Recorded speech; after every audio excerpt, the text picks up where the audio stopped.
एक इंसान की पर्सनालिटी उसके बिहेवियर, उसके इमोशनल पैटर्न और उसके ख्यालों के बारे में बताती है। हम डे टू डे किस तरह से अपनी लाइफ को जीते हैं, किस तरीके से हम किसी सिचुएशन से डील करते हैं, ये भी हमारी पर्सनालिटी ही डिसाइड करती है। इसलिए इस वीडियो में हम पर्सनालिटी की मिस्ट्री और डेप्थ को समझेंगे साइकोलॉजी फैक्ट्स की मदद से। तो number 1, personality change with the age. हमारी पर्सनालिटी हमारी बायोलॉजी से ज्यादा इन्फ्लुएंस होती है। मतलब जैसे जैसे हमारे शरीर में बायोलॉजिकल चेंजेस आते हैं वैसे वैसे हमारी पर्सनालिटी चेंज होती है और इसका असर हमारे बिहेवियर पे भी दिखने लगता है। जब हम यंग होते हैं तो लेजी होते हैं, लोगों से ढंग से बात नहीं करते, ज्यादा डिसएग्रीएबल होते हैं, हमें एंजाइटी भी ज्यादा होती है और बात बात पे गुस्सा भी आता है। लेकिन जैसे ही हमारी एज बढ़ने लगती है और हम दुनिया का एक्सपीरियंस इकट्ठा करने लगते हैं, खुद ब खुद हमारी पर्सनालिटी बदलने लगती है। हम ज्यादा शांत हो जाते हैं, डिसिप्लिन हो जाते हैं, ज्यादा बहस भी नहीं करते।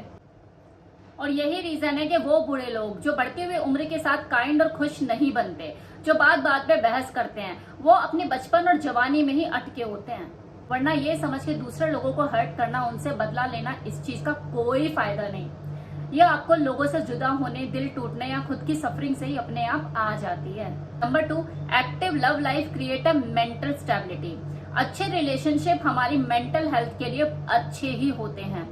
इसका हमारी पर्सनालिटी पर भी एक गहरा असर पड़ता है, क्योंकि ये देखा गया है कि वो लोग जो बचपन से ही चिड़चिड़े और चिंता करने वाले होते हैं, जब वो प्यार में पड़ते हैं तो उनके दिमाग के वो चिंता करने वाले हिस्से अपने आप ही गायब हो जाते हैं। एक मेंटल पीस उनको मिलता है। प्यार उनको नेगेटिव थिंकिंग से बाहर निकालता है, उन्हें ज्यादा कॉन्फिडेंस बनाता है और लाइफ के टूवर्ड ऑप्टिमिज्म लाता है।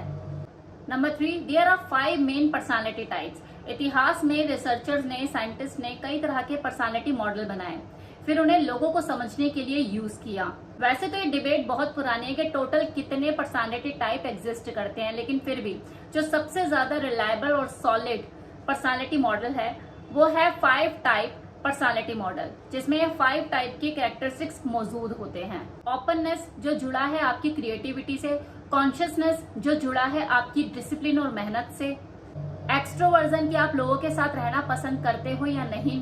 एग्रीएबलनेस, मतलब आप कितने काइंड और लविंग है। एंड 5th इज न्यूरोटिसिज्म, जो कि जुड़ा है आपकी इमोशनल स्टेबिलिटी से। हर इंसान की पर्सनालिटी इन 5 ट्रेट्स के कॉम्बिनेशन से मिलकर बनी होती है। 4th point is personalities are stable. जहां एक तरफ पर्सनालिटी एज के साथ साथ बदलती है, वहीं अगर आप ये चाहो कि आप अपनी पर्सनालिटी को खुद के एफर्ट्स लगा के मोड़ दो, फिर काम बहुत ही मुश्किल होता है। पर्सनालिटी पर बेस्ड स्टडीज ये बताती हैं कि हमारी पर्सनालिटी का जो एसेंस होता है वो पूरी जिंदगी स्टेबल रहता है। यानी अगर आप इंट्रोवर्ट हैं तो बहुत हाथ पैर मार के, प्रैक्टिस करके आप अपने अंदर एक्सट्रोवर्जन ले तो आओगे, लेकिन दिन के आखिर में अगर आपसे ये पूछा जाए कि आपको लोगों के बीच रहना पसंद है, तो आपका जो रिप्लाई है वो पॉसिबिलिटी है कि ना ही हो, क्योंकि अंदर से तो आप इंट्रोवर्ट ही है ना। तो ये तो बहुत मुश्किल है। मतलब आपकी जो पर्सनालिटी है, आपको जो एसेंस है, अगर आप उसको चेंज करने की कोशिश करो तो ये काम बहुत मुश्किल है। लेकिन इजी जानते हो क्या है, और पॉसिबल भी, अपनी लाइफ के एक्सपीरियंसेस को स्ट्रेच करना। कि मान लो अगर आप बहुत ज्यादा टेंशन लेते हो तो पॉसिबल है कि तुम खुद पर काम करके, अपने माइंड में पॉजिटिविटी को फीड करके इस टेंशन से छुटकारा पा सकते हो। अभी तक अपनी पर्सनालिटी को बदलने के लिए सिर्फ 2 ही तरीके सबसे ज्यादा इफेक्टिव पाए गए हैं। पहला, माइक्रो रूटीन बनाना, और दूसरा, अपने पर्सनालिटी ट्रेट्स को अपोजिट ट्रेट से एक्सपोज करना। कि अगर मान लो कि आप एक्सट्रोवर्ट हो तो अकेले रहने की प्रैक्टिस करना, और अगर इंट्रोवर्ट हो तो सोशल होने की, और अगर नाइस गाय हो तो अपने अंदर की डार्कनेस को ढूंढना, और अगर लेजी हो तो डिसिप्लिन बिल्ड करने की रूटीन बनाना। और अब दूसरा तरीका क्या है कि खुद को अपनी लिमिटेड आइडेंटिटी से पूरी तरह से डिटैच कर लेना। जो भी इंसान कॉन्शियसनेस के उस हायर लेवल पर पहुंचा है, उसका यही कहना है कि हम अपनी पर्सनालिटी को बदलने में तब तक फेल रहते हैं जब तक हम खुद को अपनी पर्सनालिटी से आइडेंटिफाई करते हैं।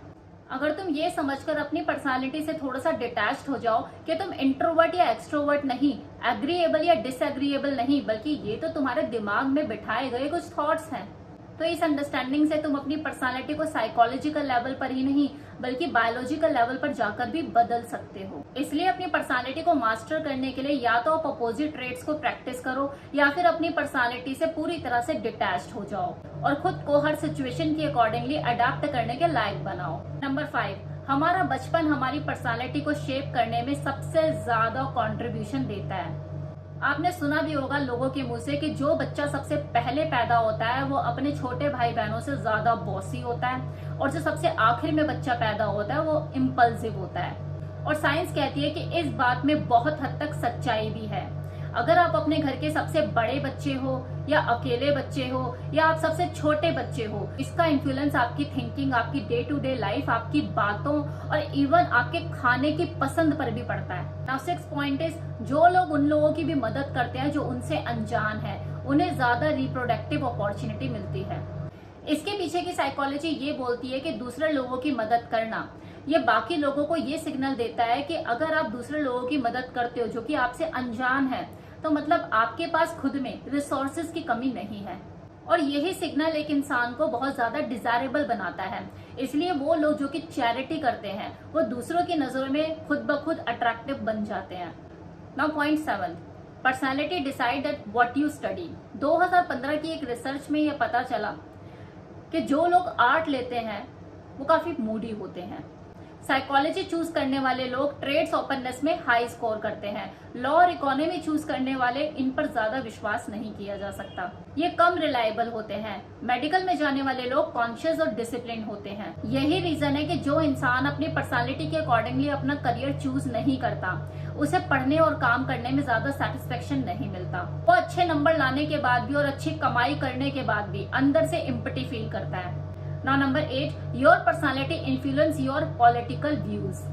और ये फैक्ट आपके लिए शॉकिंग नहीं होना चाहिए, क्योंकि जहां आपकी पर्सनालिटी आपकी थिंकिंग को इन्फ्लुएंस करती है, तो जाहिर सी बात है आपके जो पॉलिटिकल व्यू होंगे उस पर भी आपकी पर्सनालिटी का असर पड़ेगा ही पड़ेगा। जो इंसान पॉलिटिकली आपसे एग्री नहीं करता, इसका मतलब ये नहीं कि वो बेवकूफ है, बस वो आपसे अलग सोचता है क्योंकि उसकी पर्सनालिटी अलग है। आप किसी पार्टी से एग्री करो या ना करो, लेकिन उसका ओपिनियन दुनिया में बैलेंस बनाए रखने के लिए बहुत जरूरी है। तो इस तरह से आपकी पर्सनालिटी, आपके डिसीजन, आपके थॉट्स, आपकी डे टू डे एक्टिविटी, आपकी पसंद नापसंद, इनफैक्ट आप किस इंसान से जुड़ रहे हैं, किसको छोड़ रहे हैं, आप कब गुस्सा करते हैं, हर चीज पे आपकी पर्सनालिटी का इंपॉर्टेंट रोल होता है।